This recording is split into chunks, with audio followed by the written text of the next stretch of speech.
He was the king. But was he also a member? A brother? An initiate? Elvis Presley was more than just a singer. He was a phenomenon. And with that kind of global fame comes mystery.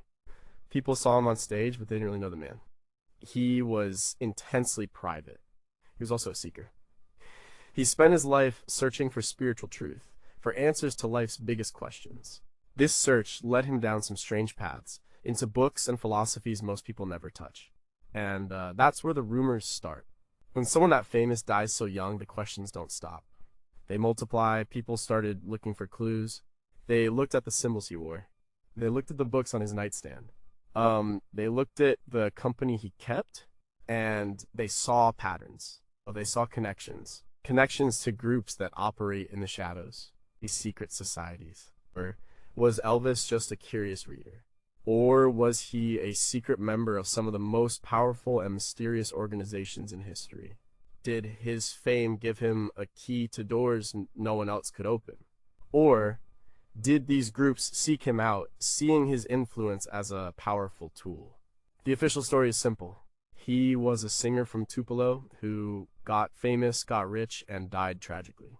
But the whispers tell a different story. A story of secret handshakes, hidden knowledge, and a man caught between the spotlight and the shadows.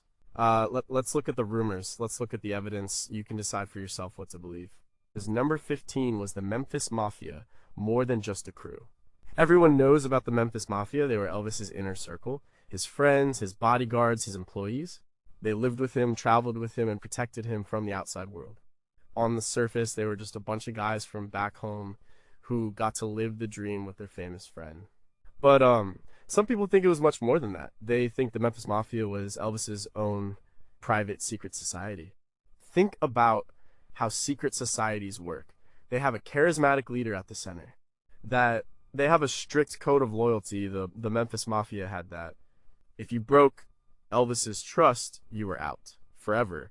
Red West, a lifelong friend, was fired in 1976 and co-wrote a tell-all book, Elvis What Happened. Elvis felt deeply betrayed. This was a breach of the unspoken oath. The loyalty was absolute until it wasn't.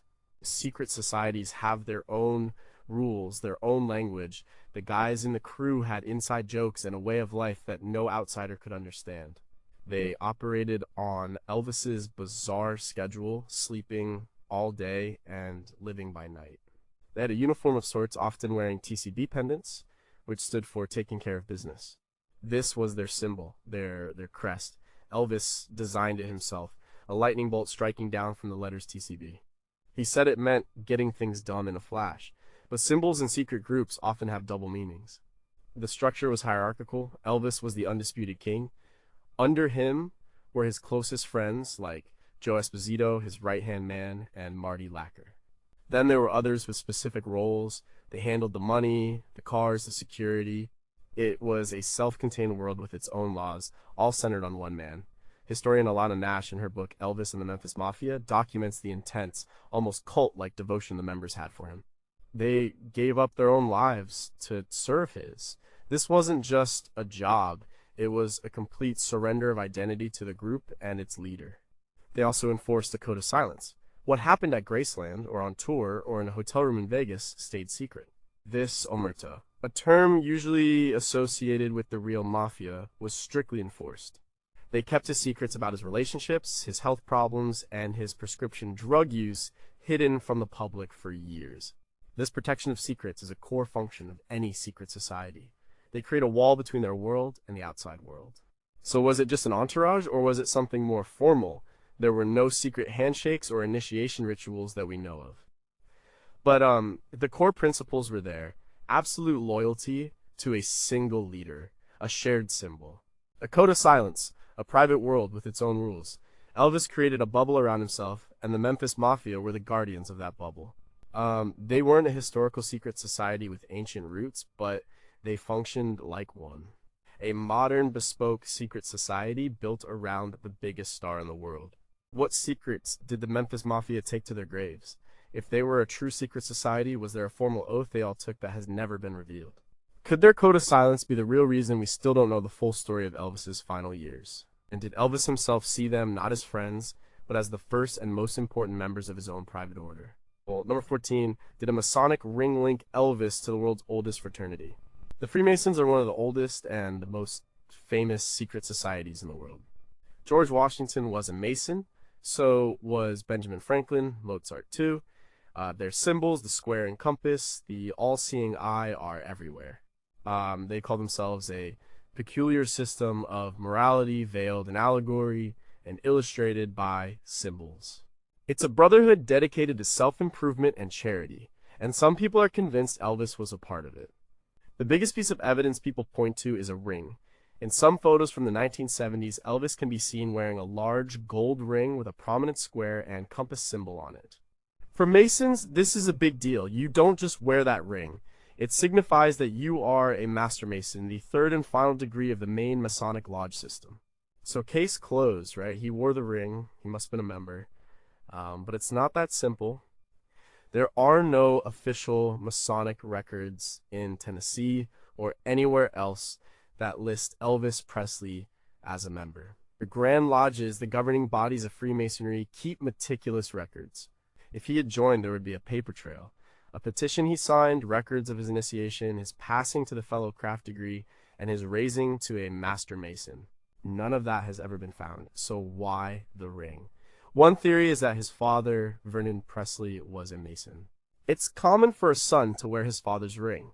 However, there's no definitive proof that Vernon was a Mason either. Another possibility is that Elvis just liked the symbol. He was a collector of police badges and all sorts of memorabilia. He was fascinated by symbols of power and brotherhood. He might have seen the ring, liked what it stood for. Brotherhood, a belief in a higher power, charity, and decided to wear it. Elvis did what he wanted. If he liked a ring, he wore it, but the connections run a bit deeper than just a piece of jewelry. Freemasonry's core tenets are belief in a supreme being. They call it the great architect of the universe, charity, and brotherly love. Elvis was deeply religious. He recorded gospel albums that won him Grammy Awards. He was also famously generous, giving away cars and money to friends and even complete strangers. This aligns perfectly with Masonic principles. Author and researcher Dr. John L. Smith, in his studies of fraternal organizations, notes that many men are drawn to Masonry because its values mirror their own personal beliefs. Elvis fit that profile perfectly. There's also the question of his TCB logo, the lightning bolt. In some esoteric traditions, the lightning bolt represents a flash of inspiration or divine knowledge from heaven to earth. This is similar to the Masonic concept of receiving light, which means gaining spiritual and philosophical knowledge. Could Elvis have designed his TCB symbol with a hidden Masonic meaning in mind? It's a stretch, but for those looking for connections, it's a compelling idea. So, we have a man who wore the ring of a Master Mason, a man whose personal values of charity and faith aligned perfectly with the organization.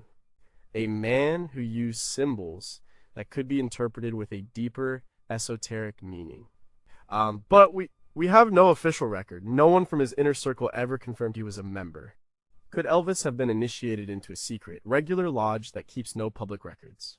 Was the ring a gift from a powerful Mason who saw him as an honorary brother? Is it possible that the records of his membership were deliberately hidden or destroyed after his death to protect his privacy? Or was he simply a man who admired a symbol without ever taking the oath? Number 13. Was the king an unwitting pawn of the Illuminati? When you talk about secret societies, you have to talk about the Illuminati. The name itself brings up images of a shadowy group controlling the world from behind the scenes. The original Bavarian Illuminati was a real group founded in 1776 by Adam Weishaupt. It was a secret society of intellectuals who opposed the power of the church and state. But they were shut down after only about a decade. The modern idea of the Illuminati is very different. It's a massive conspiracy theory that says a secret cabal controls the media, finance, and politics with the goal of creating a new world order. And where does Elvis fit into this? According to the theory, the Illuminati uses the entertainment industry to control the masses. They create celebrities, build them up into idols, and use their music and image to spread subtle messages and influence culture. Elvis was the first global rock and roll superstar. His influence was unprecedented. He changed music, fashion, and social attitudes. To a conspiracy theorist, that kind of power doesn't just happen by accident. It has to be engineered. The theory suggests that Elvis was chosen. A talented kid from a poor background, he was the perfect raw material. They gave him the right songs, the right look, and put him on the right television shows like, the Ed Sullivan Show. Sullivan had initially said Elvis was unfit for a family audience, but he later booked him for 3 appearances for a then staggering fee of $50,000. Theorists see this reversal as evidence of pressure from above. The machine was put in motion, and Elvis's music was seen as a tool of social change. His rebellious image and sexually charged performances helped to kickstart the youth rebellion of the 1960s. This breakdown of traditional values is a key goal of the Illuminati in many versions of the theory. They want to destroy the old order to make way for their new one. Elvis, whether he knew it or not, was the soundtrack for this revolution. Thinkers like Mark Dice, who has written extensively on the Illuminati's alleged influence in modern culture, often point to stars like Elvis as prime examples of useful idiots who are manipulated by hidden handlers. And what about his death? This is where the theory gets really dark. The story goes that by 1977, Elvis was becoming a problem. He was overweight, unpredictable, and deep into his spiritual studies. He was starting to wake up to what was going on. A powerful, enlightened Elvis could be a threat to the system that created him. So they had him eliminated. The official cause of death, a heart attack, is seen as a cover story.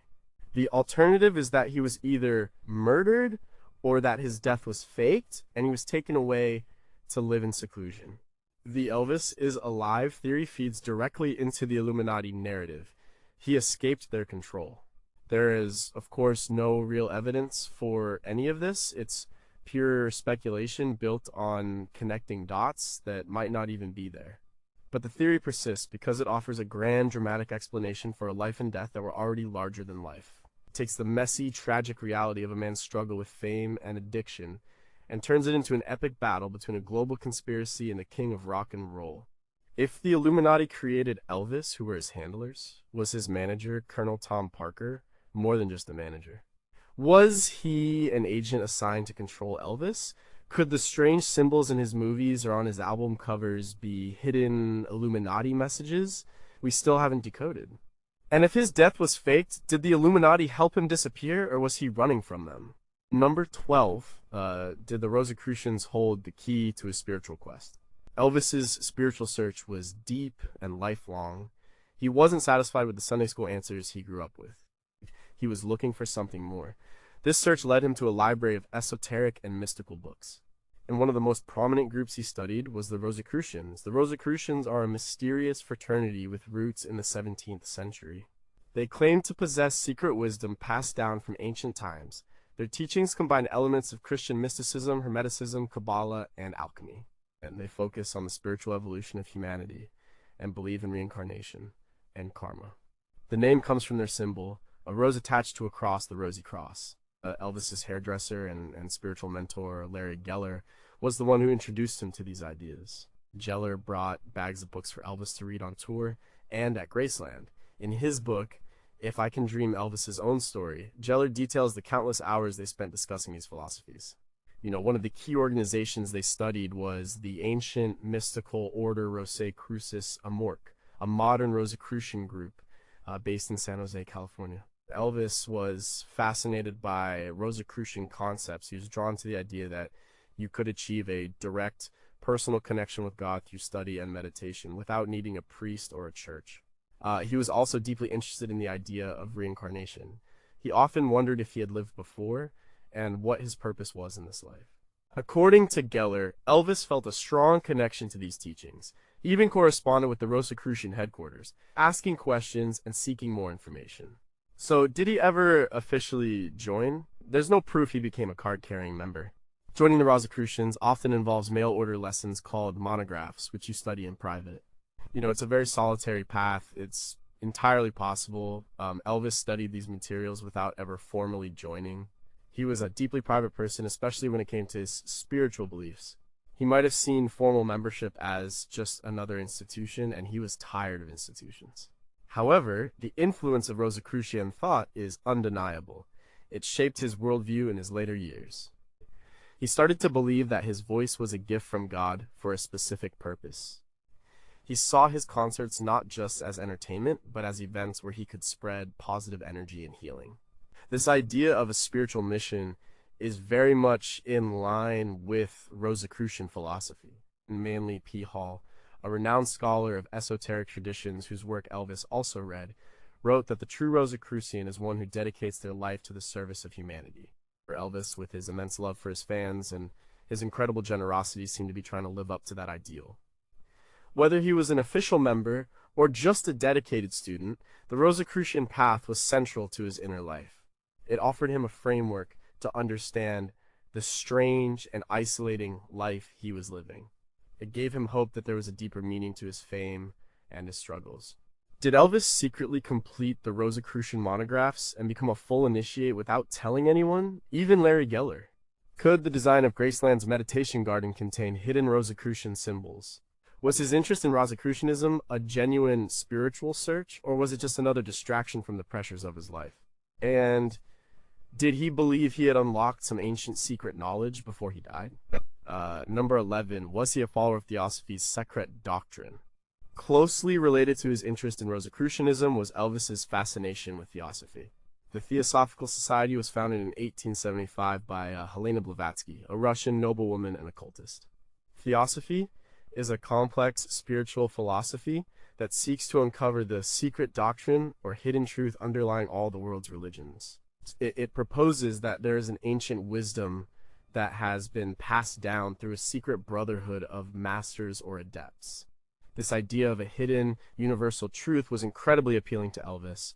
He was a Christian, but he also studied Judaism, Hinduism, and Buddhism. He wore a Star of David and a chai necklace alongside his cross. He felt that there had to be a common thread connecting all these different paths to God. Theosophy provided a system that did just that. It taught that all religions are just different branches of the same tree. The central text of Theosophy is Blavatsky's massive and dense book, The Secret Doctrine. It's a challenging read, but Elvis dove into it. Larry Geller confirmed that this was one of the key books in Elvis's spiritual library. He would spend hours reading it, underlining passages, and making notes in the margins. He was trying to piece together the puzzle of existence, and he believed the answers were in books like this. Theosophy also teaches about karma, reincarnation, and the lost continents of Atlantis and Lemuria. It talks about the evolution of the human soul through many lifetimes. This resonated with Elvis's own feelings that he had lived before and that he was on a spiritual journey. He felt he had a destiny to fulfill. According to people who knew him, he sometimes talked about having strange memories of places he had never been. Like with the Rosicrucians, there is no evidence that Elvis formally joined the Theosophical Society. But his personal philosophy was deeply colored by its teachings. He adopted the society's motto, "There is no religion higher than truth." He was a truth seeker. He wasn't interested in dogma. He wanted direct personal experience.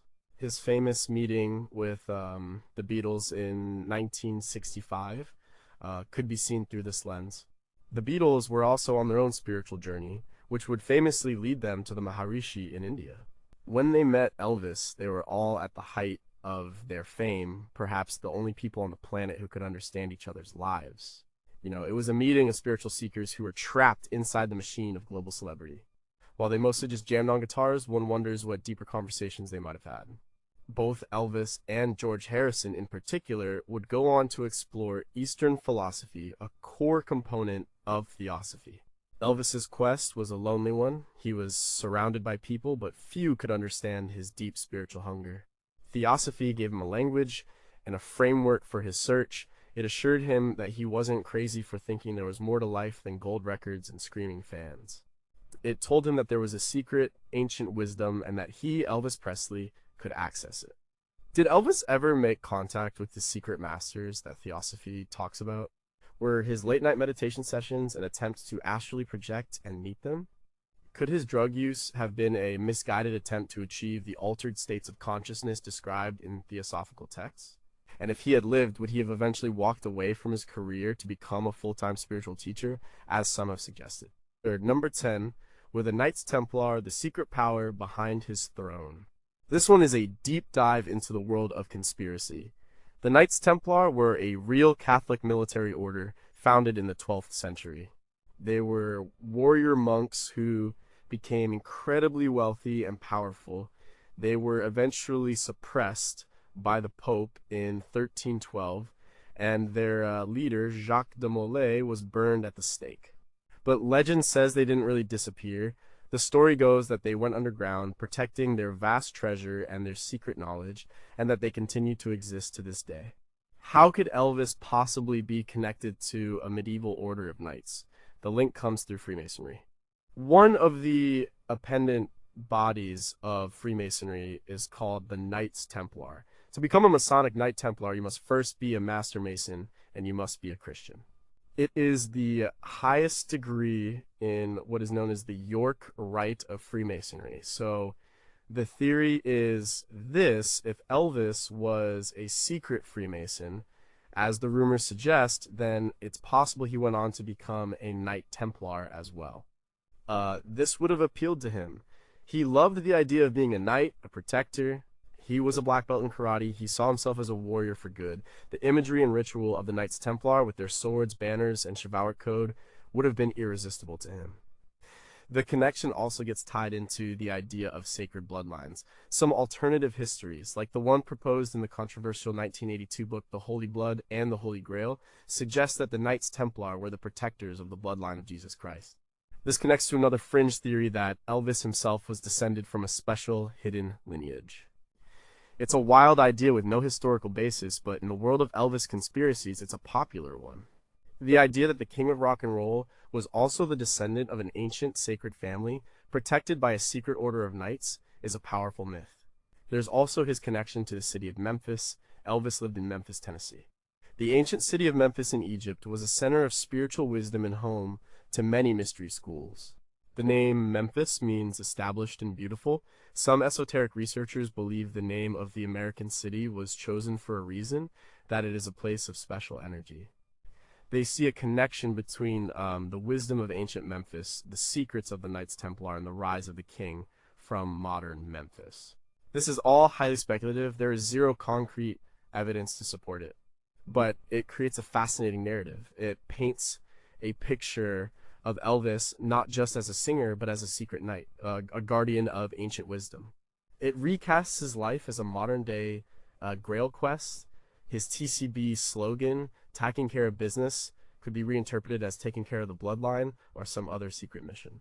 This theory shows how far people are willing to go to find a deeper meaning in Elvis's life. It takes him out of the realm of pop culture and places him into a grand, hidden history of the world. He becomes a player in a secret war that has been going on for centuries. Could Elvis's famous jumpsuit costumes, especially the ornate cross-adorned ones, have been designed as a form of modern-day Templar regalia?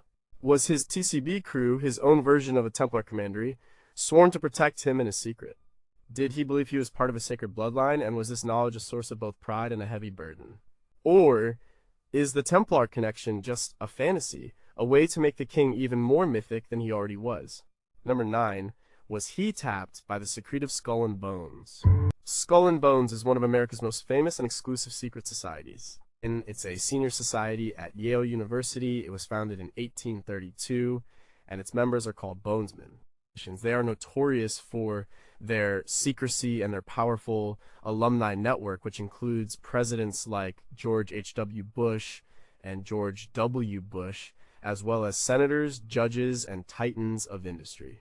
They are rumored to engage in strange rituals inside their windowless headquarters known as the Tomb. This is a tough connection to make. Elvis didn't go to Yale. He came from a world of poverty in Mississippi, about as far from the Ivy League elite as you can get. So how could he possibly be linked to a group like Skull and Bones? The theory doesn't suggest that he was a traditional member who was tapped during his senior year at Yale. Instead, it suggests that Skull and Bones, as part of the powerful elite that controls the country, would have taken a keen interest in a cultural force as powerful as Elvis. The theory goes that the establishment, which Bonesmen represent, was initially terrified of Elvis and rock and roll. He was a threat to the conservative values of the 1950s, but they quickly realized they couldn't stop him. So they decided to co-opt him. That they needed to bring him inside the tent. This is where his military service comes in. In 1958, At the absolute peak of his fame, Elvis was drafted into the U.S. Army. He could have easily gotten a special assignment to entertain the troops, but instead he served as a regular soldier in Germany. Many found this suspicious. Why take the biggest star in the world and turn him into a Jeep driver? The conspiracy theory suggests that his time in the army was a cover. It was an indoctrination period. He was taken away from his fans and his entourage and subjected to military discipline. It was a way to break him and remold him. Some researchers, like the late Jim Keith, who wrote about, secret societies and mind control, have speculated that his time in Germany was when he was first introduced to the drugs that would later plague his life, possibly as part of a mind control program. When Elvis came back from the army in 1960, he was different. He was more polished, less rebellious. He stopped making exciting rock and roll records and started making a long series of bland Hollywood movies. The dangerous. Elvis was gone.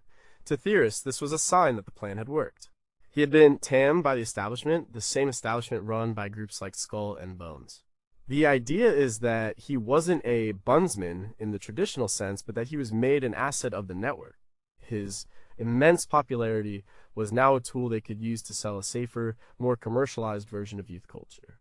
He became part of the system he had once challenged. His famous meeting with President Richard Nixon in 1970 is seen as the final proof, as Elvis went to the White House and asked to be made a federal agent at large to help fight the war on drugs. The ultimate rebel was now siding with the ultimate establishment figure. Was Elvis's manager, Colonel Tom Parker, secretly connected to the American intelligence community and tasked with managing the Elvis Project for the elite? Was the dramatic change in his career after the army the result of a secret deal he made with powerful figures? Did his meeting with Nixon involve more than just a photo op, perhaps a secret exchange of information or loyalty? Or was he simply a man growing older whose own tastes were changing, with no secret society pulling the strings? Number 8, did he discover the lost secrets of the Gnostics? The Gnostics were not a single secret society, but a collection of early Christian and pre-Christian mystical movements. They flourished in the first few centuries AD. Their central belief was that the material world was created not by God, but by a lesser flawed being called the Demiurge. They believed that a spark of the true divine light is trapped within certain humans. The only way to escape the prison of the material world is through gnosis, which means direct, intuitive knowledge of the divine. The Gnostics were branded as heretics by the mainstream church, and most of their texts were destroyed. For centuries, almost everything we knew about them came from the writings of their enemies. But that all changed in 1945 when a collection of ancient Gnostic texts was discovered in a jar in Nag Hammadi, Egypt. These texts, including the Gospel of Thomas and the Gospel of Philip, provided a direct look into their strange and beautiful spiritual world. And Elvis was born in 1935. The Nag Hammadi library was discovered in 1945 and wasn't fully translated and available in English until coincidentally 1977, the year he died. However, knowledge of Gnosticism was circulating in esoteric circles long before that. Its scholars and mystics were writing about Gnostic ideas, and Elvis, the voracious reader of spiritual books, would have certainly encountered them. Larry Geller and other friends confirmed that Elvis was fascinated by books like the Gospel of Thomas. This text is a collection of 114 secret sayings of Jesus. It presents a very different Jesus from the one in the canonical Gospels. This Jesus teaches that the kingdom of God is inside of you and outside of you.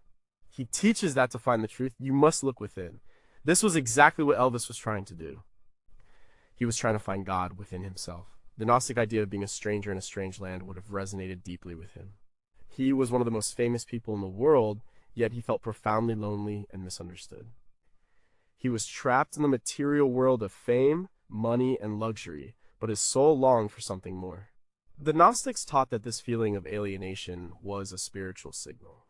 It was the divine spark inside, remembering its true home. Elvis often spoke of his mission. He felt he was here for a reason. The Gnostics believed that those with the divine spark had a mission to awaken others.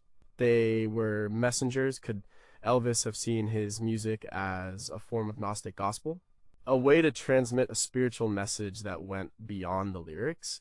He put so much raw emotion and soul into his performances. Perhaps he was trying to create a moment of gnosis for his audience, a moment where they could forget the material world and feel a connection to something higher. He never formed a Gnostic church or anything like that, but he absorbed Gnostic ideas into his own unique, eclectic belief system. He was a modern-day Gnostic, a seeker of secret knowledge who believed the kingdom of heaven was within. He was trying to escape the prison of the material world, a prison made of gold records and sequin jumpsuits. Did Elvis believe he was one of the elect, a soul containing the divine Gnostic spark? Was his infamous drug use an attempt to break free from the material world and achieve a state of gnosis? Could the lyrics of his gospel songs like Peace in the Valley be interpreted as having a hidden Gnostic meaning about escaping the flawed world of the demiurge? And in his final moments, did he believe he had finally achieved the secret knowledge he had been searching for his entire life? Number 7, was he an earthly contact for an alien brotherhood? This is where the story of Elvis's secret societies takes a turn into the truly strange. It's a well-documented fact that Elvis had a lifelong fascination with UFOs. He claimed to have had several sightings himself. His friend and bodyguard, Jerry Schilling, has told the story of how they were driving through the desert at night when they saw strange, unidentified lights in the sky. And Elvis was apparently thrilled and fascinated. But the story goes deeper than just a casual interest. Some believe Elvis was not just a witness, but a contactee. The theory suggests that there are secret groups, or brotherhoods, of extraterrestrials who are monitoring humanity and occasionally making contact with certain chosen individuals. Elvis, with his massive global influence and his open spiritual nature, would have been a perfect candidate. One of the first stories of his connection to aliens comes from the night of his birth. On January 8, 1935, in Tupelo, Mississippi, his father Vernon and the family doctor reportedly saw a strange blue light hovering over the small house where Elvis was born. This has been interpreted by UFO believers as a sign that he was special, that he was being watched over by otherworldly beings from the very beginning. His spiritual studies also led him to books that combined esoteric philosophy with extraterrestrial themes, or books from the 1950s and 60s like George Adamski's Flying Saucers Have Landed, which claimed to document meetings with benevolent Venusians, were popular in the circles Elvis was exploring. These books often presented the aliens not as invaders, but as elder brothers, spiritual masters from other worlds who were trying to help humanity evolve. This would have fit perfectly with Elvis's own beliefs in spiritual masters and a higher purpose. The theory suggests that Elvis was receiving information and perhaps even his musical talent from these alien sources. His incredible charisma and his ability to mesmerize an audience were not just natural talent, but a gift from the stars. He was a channel. His music was meant to raise the consciousness of the planet and prepare humanity for open contact. This idea is promoted by a number of UFO and New Age researchers. Michael C. Luckman, in his book Alien Rock, the Rock and Roll Extraterrestrial Connection, argues that many rock stars, including Elvis, have had connections to UFOs and aliens. He sees Elvis's late career interest in karate and spiritualism as part of his training as a kind of cosmic agent. His famous sequin jumpsuits could even be part of the theory, with their wild, otherworldly designs, often featuring suns, eagles, and astrological symbols. They looked like the costumes of a space king. Was he consciously trying to project an image of a celestial visitor? Of course, this is the furthest fringe of Elvis mythology. But it's a persistent one. It taps into the idea that he was simply too big, too talented, too charismatic to be just a normal human being. He had to have come from somewhere else. He was a star in every sense of the word. Did Elvis have a secret room at Graceland where he communicated with extraterrestrial beings? Were his UFO sightings more than just sightings, but actual meetings? Could the blue light at his birth have been an alien craft marking him for a special destiny?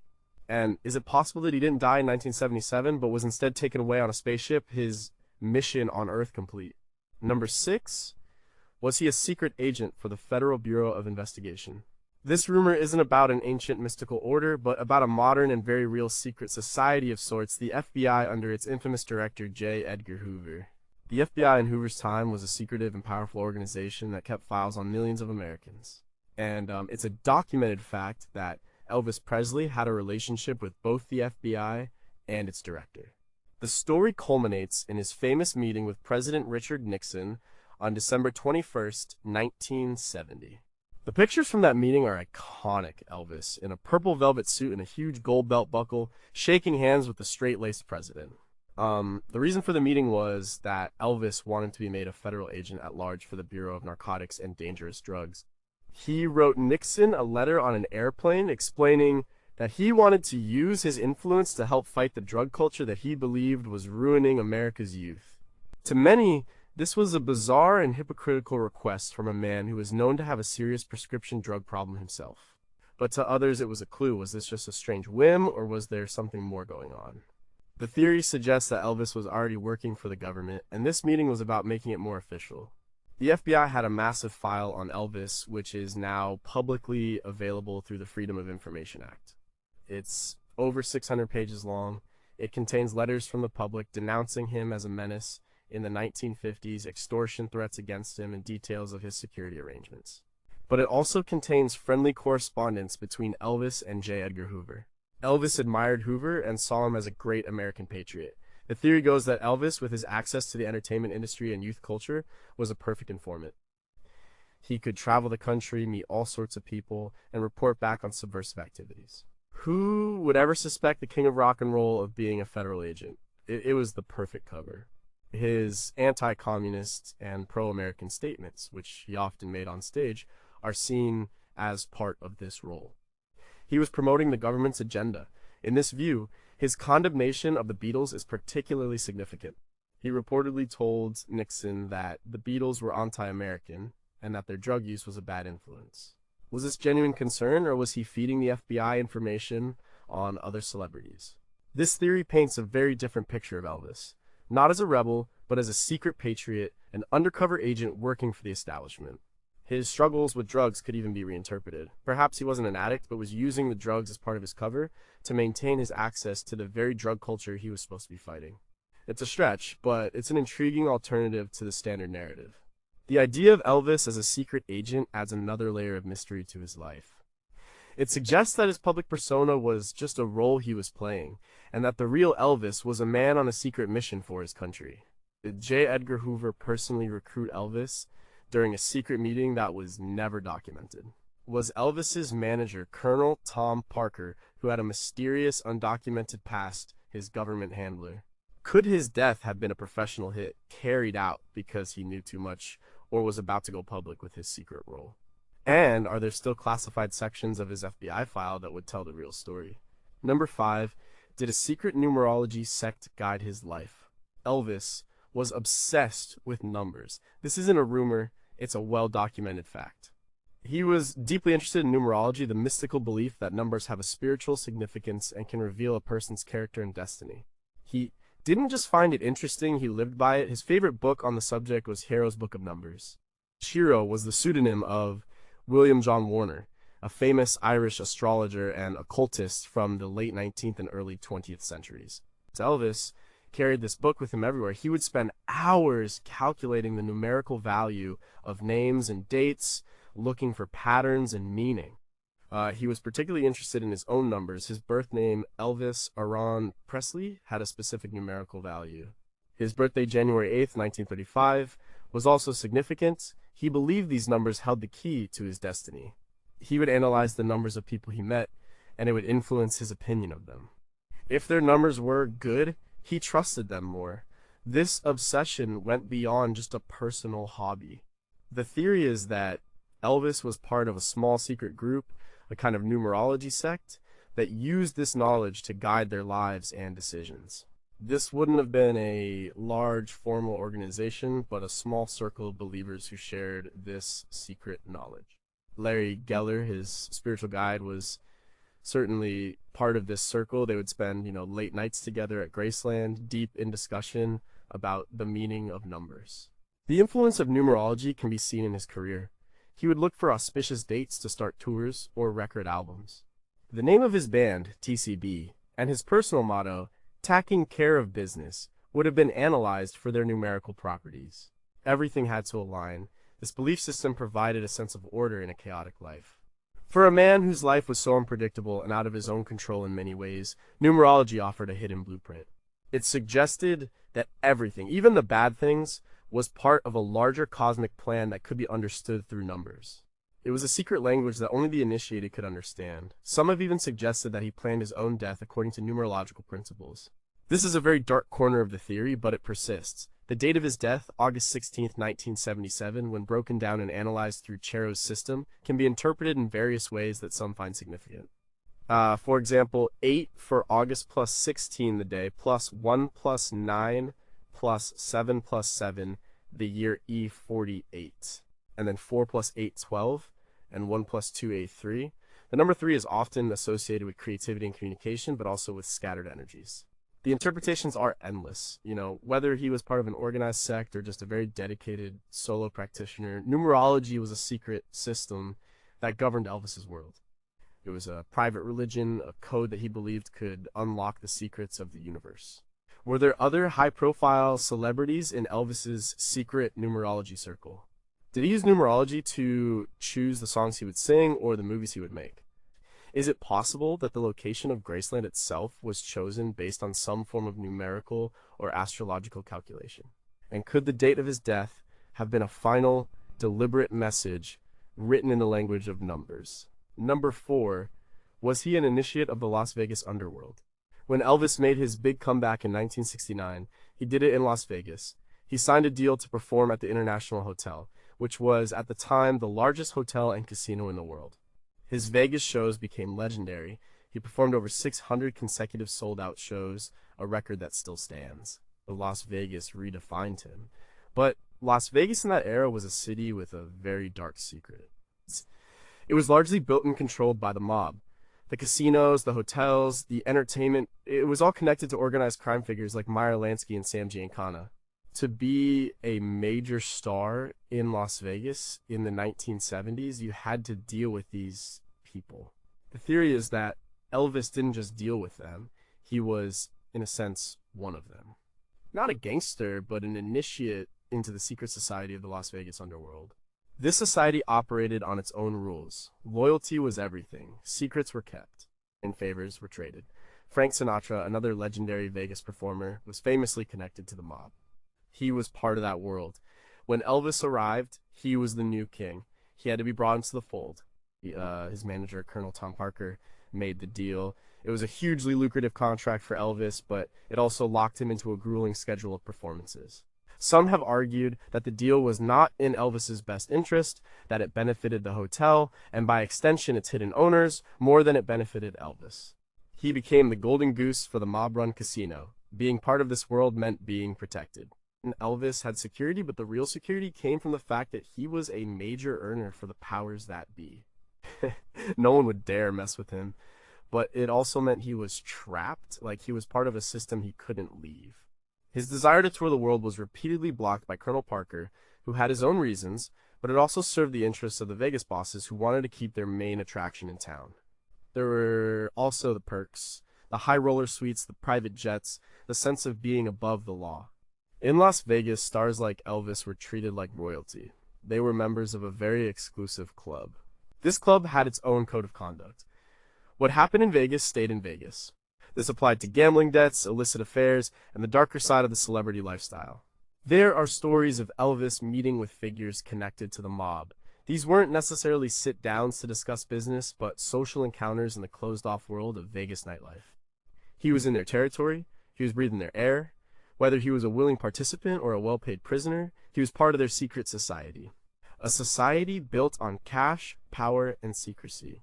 Did Colonel Tom Parker have deeper connections to organized crime than anyone realized? Was Elvis ever asked to do favors for the mob, like delivering messages or making appearances at private parties? Could his prescription drug supply have been controlled and provided by mob-connected doctors? And was his death a way to finally escape a contract with the underworld that he could never have broken while he was alive? Number 3, was he a member of Hollywood's esoteric inner circle? Before he became the king of Las Vegas, Elvis was a movie star. From 1956 to 1969, he made over 30 movies. He was one of the highest paid actors in Hollywood, and just like Las Vegas, Hollywood has its own secrets. The theory here is that Elvis was part of a secret esoteric circle within the Hollywood elite. This wasn't a formal secret society like the Freemasons, but a loose-knit group of actors, directors, and producers who were interested in the occult, esoteric spirituality, and alternative lifestyles. Hollywood has always been a place for seekers and experimenters. In the 1950s and 60s, while the surface image was one of glamour and traditional values, there was a thriving underground scene exploring everything from Eastern mysticism to psychedelic drugs. Elvis, with his deep spiritual curiosity, would have been naturally drawn to this. While his public image was that of a clean-cut, all-American boy in his movies, his private life was different. He was reading the same kinds of books and asking the same kinds of questions as many others in the Hollywood counterculture. He was friends with people like the actress Anne Margaret, his co-star in Viva Las Vegas. Their chemistry was obvious, and they had a deep personal connection. While their relationship is often seen as a simple romance, it's possible they also shared a spiritual bond, discussing the philosophies they were both exploring. Another key figure from this era was the director and choreographer Kenny Johnson. He worked with Elvis on several films and shared his interest in spirituality and martial arts. These connections formed a network, a group of people within the mainstream industry who were on a similar hidden path. This esoteric circle would have shared book recommendations, discussed philosophies, and perhaps even engaged in group meditation or other spiritual practices. It was a support system for people living a very strange life in the public eye. It was a way to find meaning beyond the box office numbers and the studio contracts. This theory also connects to darker elements of the Hollywood occult scene. The late 1960s saw the rise of figures like Kenneth Anger, an experimental filmmaker with deep connections to Aleister Crowley's Thelema and Anton LaVey's Church of Satan. While there is absolutely no evidence linking Elvis to these specific groups, it shows the kind of environment that existed. It was a time of intense spiritual experimentation, both light and dark. Elvis was at the center of this world. His interest in the teachings of people like Manly P. Hall, the great esoteric scholar who is based in Los Angeles, also places him firmly in this context. Hall's Philosophical Research Society was a hub for people in Hollywood who were looking for deeper knowledge. It's very likely that Elvis, or at least his spiritual mentor, Larry Geller, had connections to this place. So, while he was making movies about singing race car drivers, he was privately living the life of a spiritual seeker, part of a hidden network of like-minded souls in the heart of the Dream Factory. Did Elvis ever attend secret spiritual gatherings at the homes of other Hollywood stars? Was there a specific guru or teacher that this inner circle followed? Could any of his movies contain hidden esoteric symbols or messages that were put there for other initiates to see?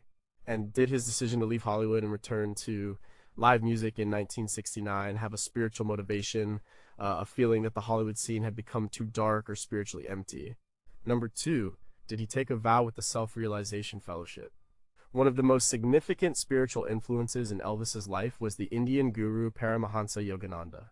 Yogananda came to the United States in the 1920s and founded the Self-Realization Fellowship SRF, an organization dedicated to spreading the teachings of Kriya Yoga, a form of meditation.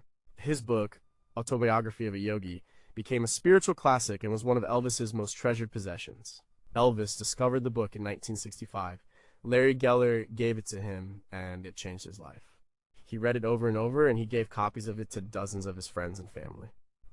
He said it was the most important book he had ever read besides the Bible. Yogananda's teachings offered a direct path to experiencing God through meditation, which was exactly what Elvis was looking for. The core of the theory is that Elvis didn't just admire Yogananda's teachings from afar, he became a secret disciple. He had a deep desire to meet Sri Dayamata, the woman who took over leadership of the SRF after Yogananda's death in 1952. According to Geller, Elvis visited the SRF's Lake Shrine in Pacific Palisades, California, a beautiful temple and meditation garden that Yogananda had created. He felt a profound peace there. He made several attempts to meet with Dayamata, but his fame always got in the way. He was afraid of causing a media circus and disturbing the tranquility of the place. However, he did have a long and meaningful phone conversation with 2 of the SRF monks, Brother Anandamoy and Brother Bhaktananda. They spoke for hours about his spiritual questions. So, did he ever formally join? The SRF is not a secret society in the traditional sense, but it does involve a process of initiation. Students study a series of lessons, and if they choose, they can be initiated into Kriya Yoga by a designated teacher. This is a sacred technique that is not taught openly. It is passed down from guru to disciple. It is entirely possible that Elvis received these lessons and practiced the techniques in private. He was certainly dedicated enough. He built a meditation garden at Graceland, a quiet place for reflection. He meditated regularly. He was in practice a yogi. Whether he took a formal vow of discipleship is unknown.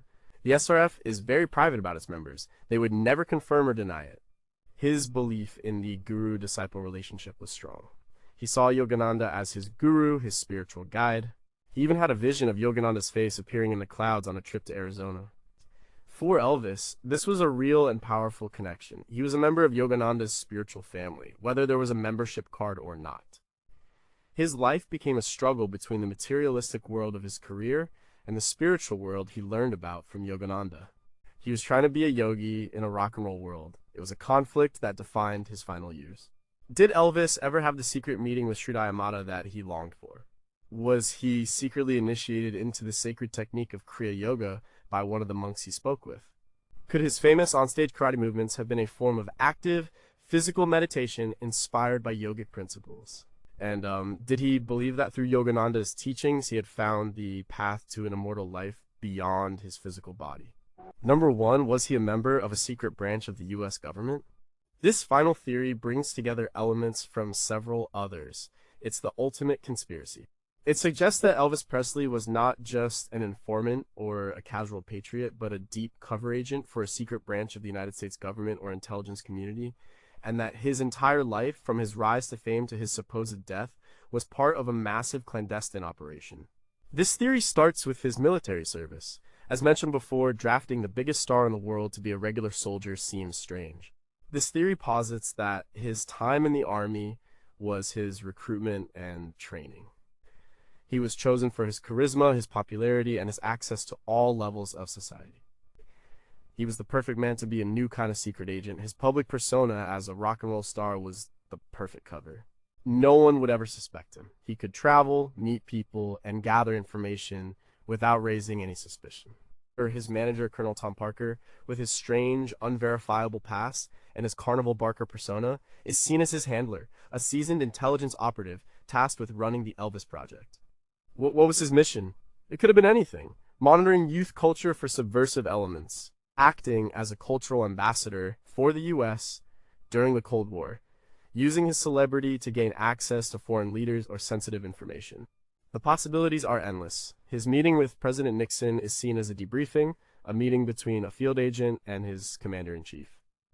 His request for a badge was just a piece of theater for the public. His spiritual quest is also folded into this theory. It's suggested that his interest in esoteric societies and UFOs was not just a personal hobby, but part of his mission.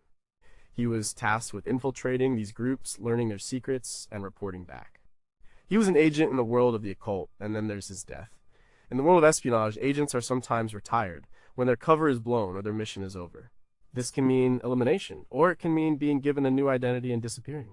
The Elvis is alive theory is the cornerstone of this idea. August 16th, 1977 was not the day he died. It was the day he was extracted. His mission was complete, and he was given a new life in obscurity, perhaps in the witness protection program or something even more secret. This is the grand, all-encompassing theory that explains everything. It explains his strange career choices, his relationship with the government, his spiritual interests, and the mystery surrounding his death. It turns the life of Elvis Presley into the greatest spy story never told. There is no hard evidence, only a collection of anomalies and coincidences woven into a compelling narrative. But for some, it's the only explanation that makes sense of a life that was too big to be real. If Elvis was a secret agent, what was his code name? What was the name of the secret agency he worked for? Could the lyrics to some of his songs contain coded messages for other agents? And if he is still alive today, living under a different name, does he ever look back and miss being the king?